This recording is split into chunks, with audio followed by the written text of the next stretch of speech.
Hello विद्यार्थियों, मैं राजकुमार Taylor, व्याख्याता राजनीति विज्ञान, राजकीय उच्च माध्यमिक विद्यालय डूडवा सीकर से। विद्यार्थियों, पिछले 2 वॉल्यूम में आपने मूल अधिकारों के बारे में अध्ययन किया था। आज के इस टॉपिक में हम नीति निर्देशक तत्वों के बारे में अध्ययन करेंगे। आपसे गुजारिश है कि इस वीडियो को अच्छी तरह देखें और चैनल को सब्सक्राइब करें। यह टॉपिक हमारी पुस्तक में भाग ब और इकाई 1 में सम्मिलित हैं। इन तत्वों को हमारे संविधान में भाग 4 में रखा गया है और अनुच्छेद 36 से 51 तक इनका वर्णन किया गया है। ये तत्व हमारे संविधान में कहाँ से लिए गए हैं, अर्थात इनका स्रोत क्या है। हमारे संविधान निर्माताओं ने आयरलैंड के संविधान से प्रेरित होकर इन तत्वों को हमारे संविधान में भाग 4 में सम्मिलित किया है। इनका अर्थ अर्थात नीति निर्देशक तत्व क्या है, नीति निर्देशक तत्व किसे कहते हैं। ये वे विचार हैं जिन्हें संविधान निर्माताओं ने भविष्य में बनने वाली सरकारों के समक्ष पथ प्रदर्शक की भूमिका में रखा है। अर्थात संविधान बनने के बाद से आज तक बनने वाली जो सरकारें हैं उनके समक्ष एक पथ प्रदर्शक की भूमिका में है। अर्थात सरकारें इन तत्वों के माध्यम से कानून निर्माण कर जनहित कार्य करें, लोक कल्याणकारी राज्य की स्थापना करें। इनका उद्देश्य जनता के कल्याण को प्रोत्साहित करने वाली सामाजिक व्यवस्था का निर्माण करना है।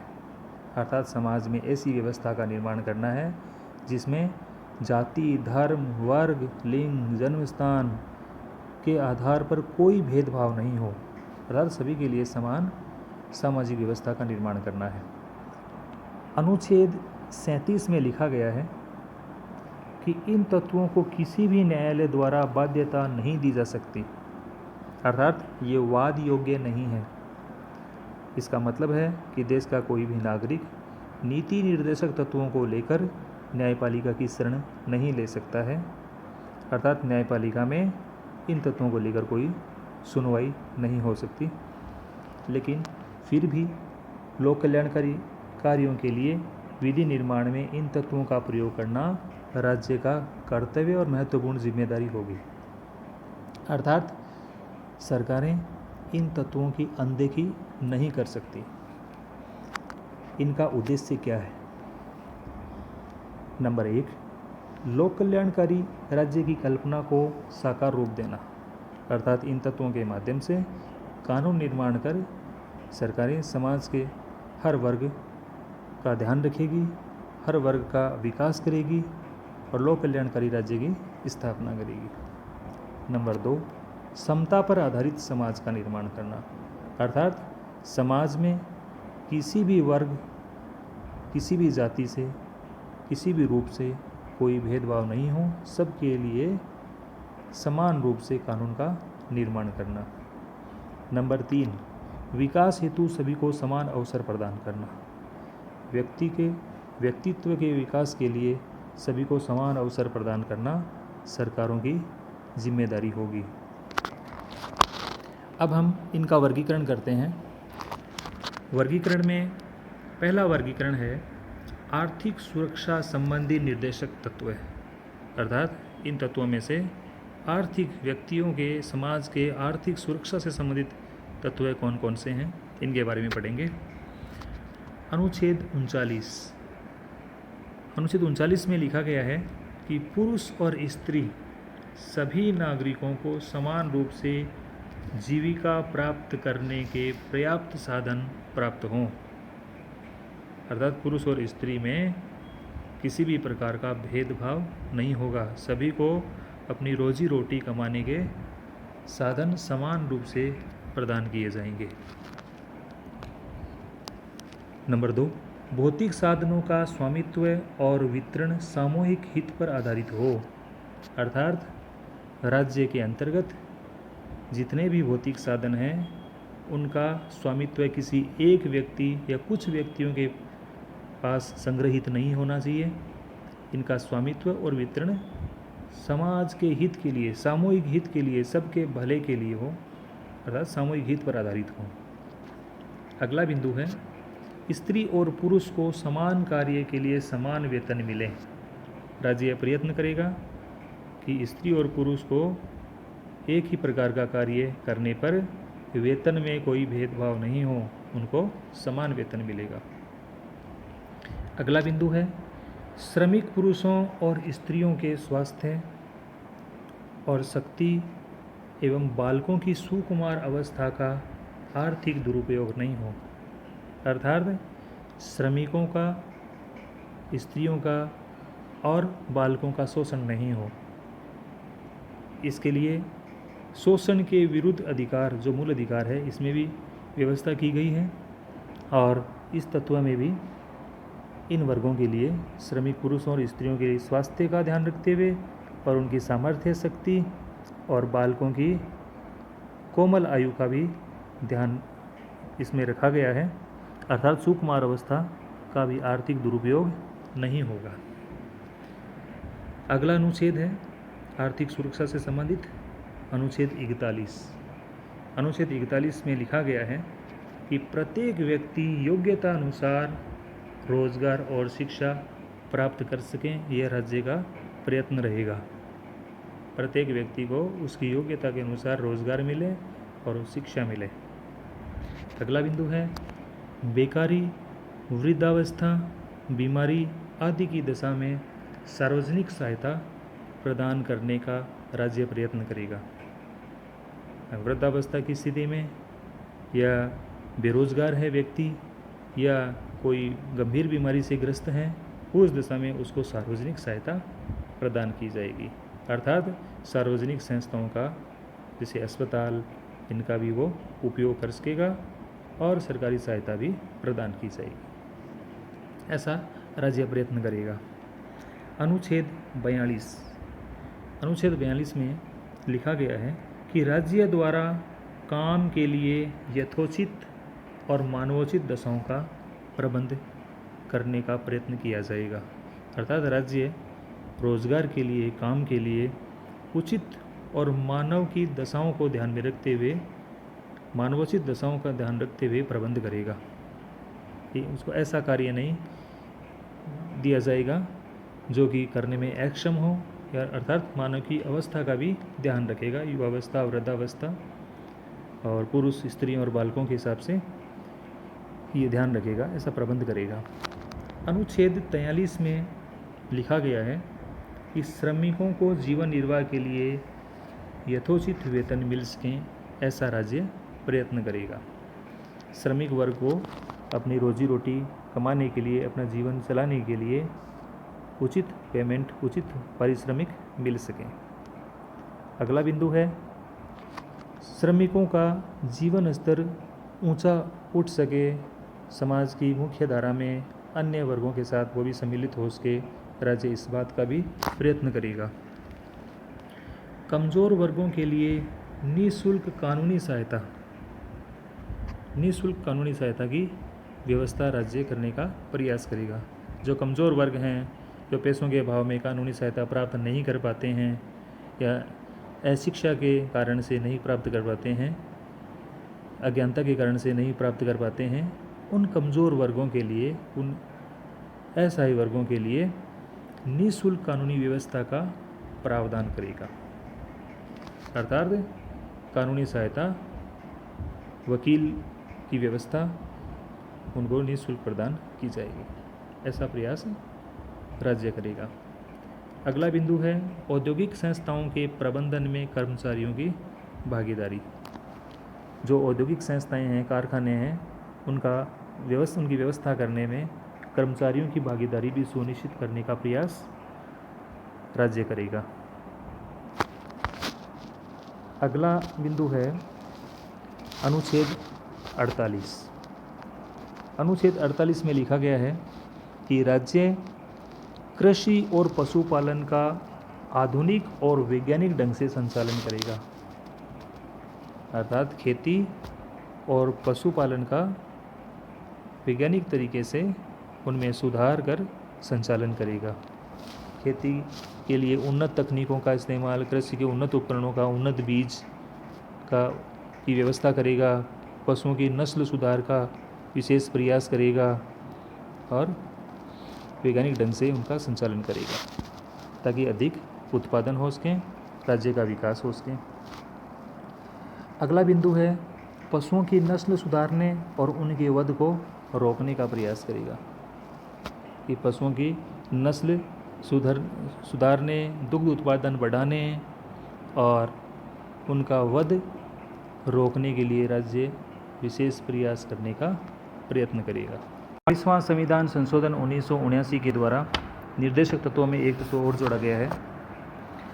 उसमें लिखा है कि राज्य व्यक्तियों के समुदायों के बीच विद्यमान आय, सामाजिक स्तर और अवसरों संबंधी भेदभाव कम करेगा। इसका अर्थ है कि विभिन्न व्यवसायों में लगे हुए व्यक्तियों के बीच आय के आधार पर अंतर कम किया जाएगा, आर्थिक विषमता को दूर किया जाएगा और सामाजिक स्तर अर्थात विभिन्न धर्म, वर्ग, जाति, लिंग के आधार पर जो भेदभाव किया जाता है उसको दूर करने का प्रयत्न राज्य करेगा।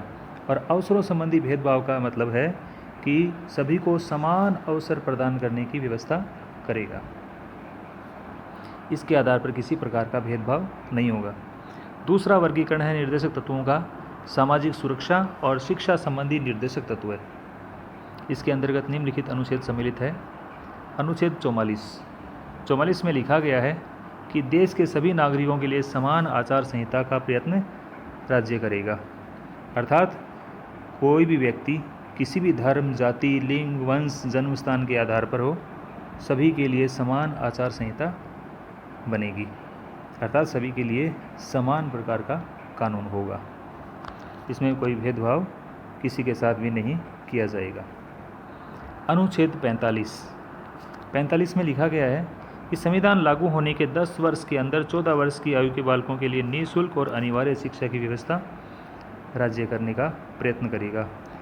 इस निर्देशक तत्व का क्रियान्वयन हो चुका है और मूल अधिकारों के रूप में इसको स्थापित किया गया है।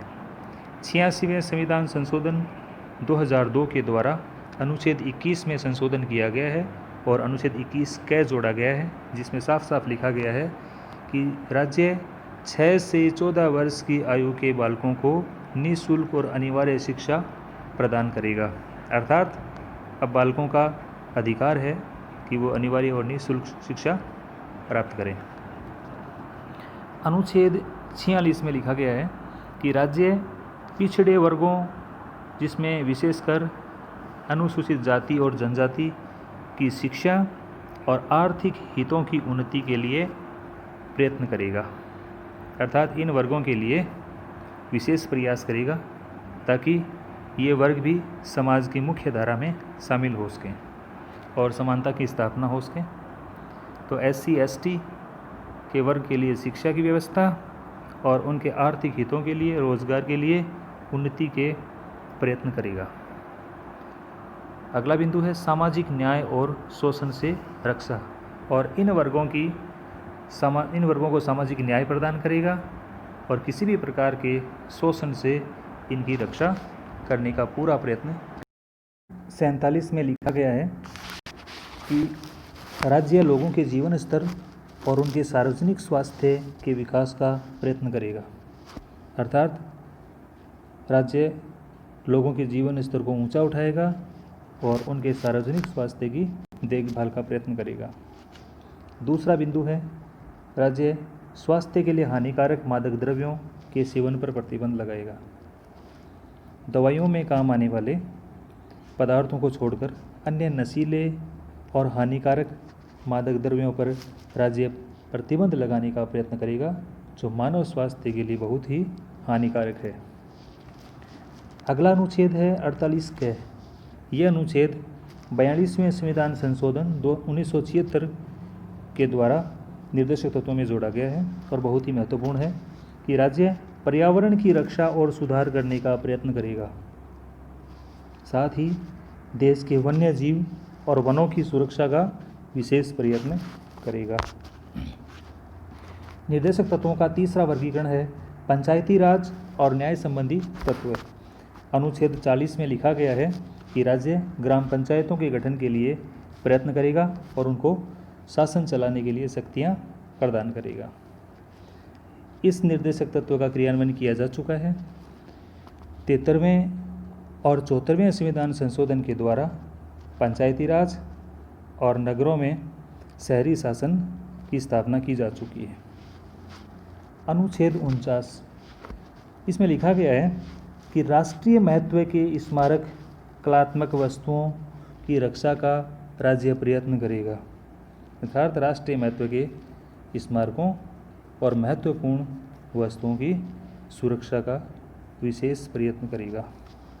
दूसरा बिंदु है, इन राष्ट्रीय महत्व के स्मारकों कलात्मक वस्तुओं के नष्ट होने, निर्यात करने से रोकने का प्रयत्न करेगा कि ये किसी प्रकार से देश की धरोहर है, किसी प्रकार से नष्ट नहीं हो और इनका निर्यात नहीं किया जा सके, इसको रोकने का प्रयत्न करेगा।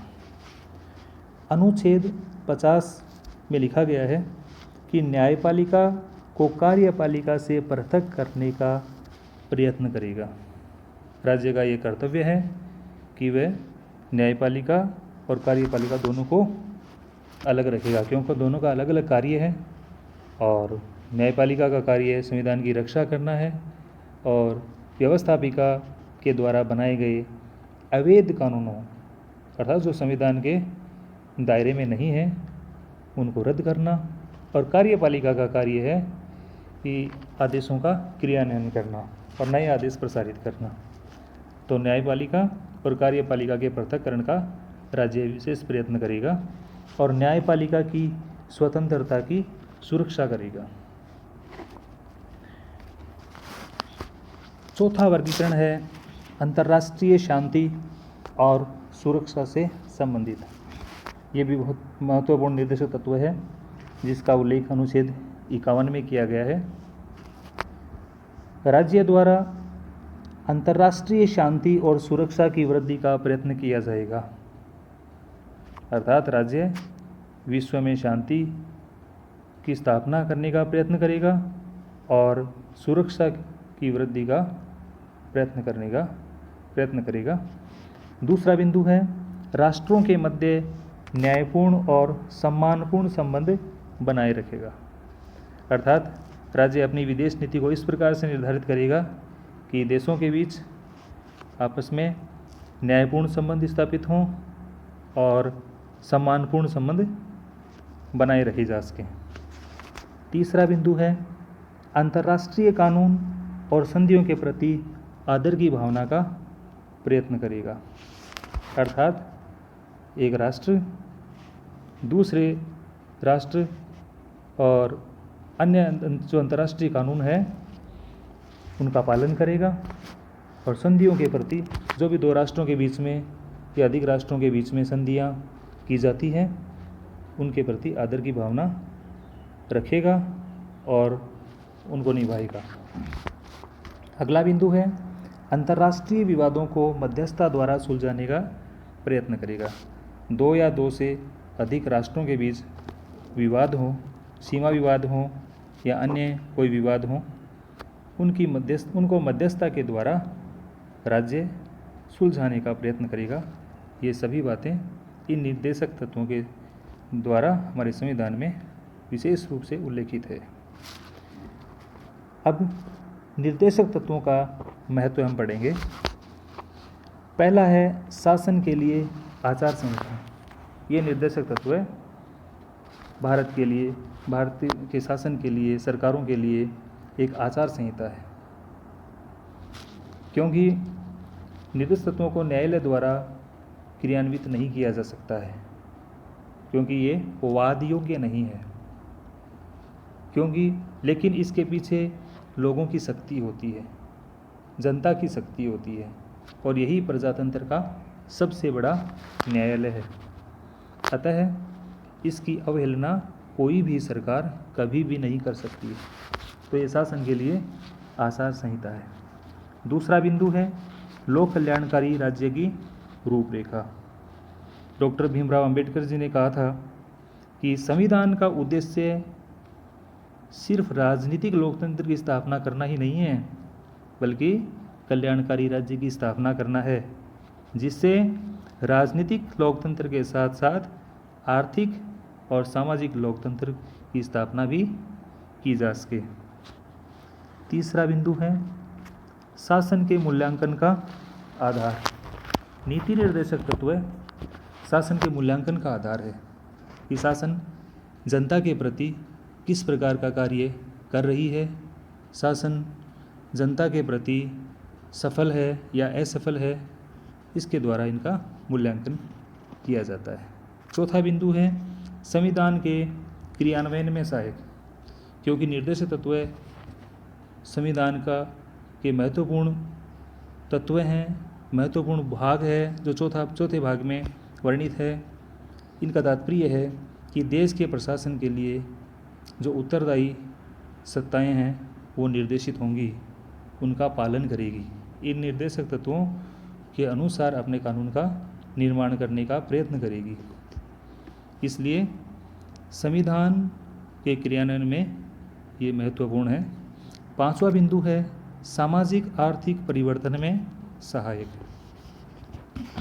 इसका मतलब है कि प्रत्येक स्त्री पुरुष को जीविका के साधन देना, प्रत्येक स्त्री पुरुष को जीविकोपार्जन के, जीविका चलाने के लिए, अपने जीवन निर्वाह के लिए साधन प्रदान करना। इसके साथ ही संपत्ति का केंद्रीयकरण रोकना, कि संपत्ति किन्हीं वर्गों के बीच में या किन्हीं लोगों के बीच में संग्रहित नहीं हो, इसका विकेंद्रीकरण करना, अर्थात केंद्रीकरण को रोकना, अर्थात आर्थिक समानता स्थापित करने का प्रयास करना। अगला बिंदु है स्त्रियों और बाल श्रमिकों को शोषण से मुक्त करना, इन वर्गों को शोषण से दूर करना, इन वर्गों की रक्षा करना।